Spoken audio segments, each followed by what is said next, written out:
பிதா சுதன் பரிசுத்தாவின் பெயராலே ஆமேன். இயேசு கிறிஸ்துவின் சமாதானம் உங்களோடு இருப்பதாக.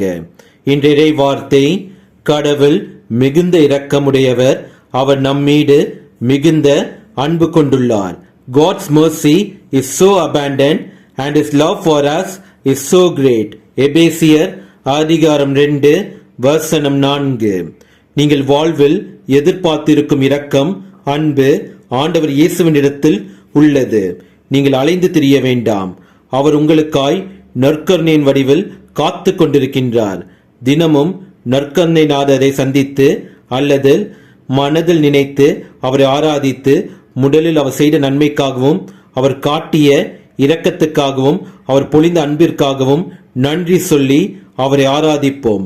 பிறகு நமது உள்ளத்தில் உள்ள தேவைகளை அவரிடத்தில் மௌனமாய் தெரிவித்து நம்முடைய அன்றாட பணி செய்ய செல்வோம். இவ்வாறு நீங்கள் செய்தால் உங்கள் வாழ்வில் ஒரு புது நம்பிக்கை, தெம்பு கிடைக்கும். உங்கள் வாழ்வில் அவருடைய இரக்கத்தையும் அன்பையும் காண்பீர்கள். நற்கருணையில் வீற்றிருக்கும் நம் ஆண்டவர் இயேசு கிறிஸ்துவை சந்தித்து வாழ்வில் அவருடைய அன்பையும் இரக்கத்தையும் சுவைத்து பாருங்கள்.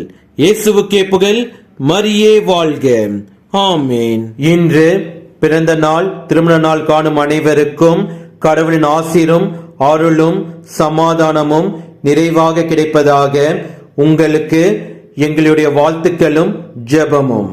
வாழ்வு தரும் இறை வார்த்தை, ஆறுதல் அளிக்கும் இறை வார்த்தை, உண்மையை உணர்த்தும் இறை வார்த்தை, நம்பிக்கை தரும் இறை வார்த்தை, இது இயேசு வழங்கும் இறை வார்த்தை, இது இயேசு பேசும் இறை வார்த்தை.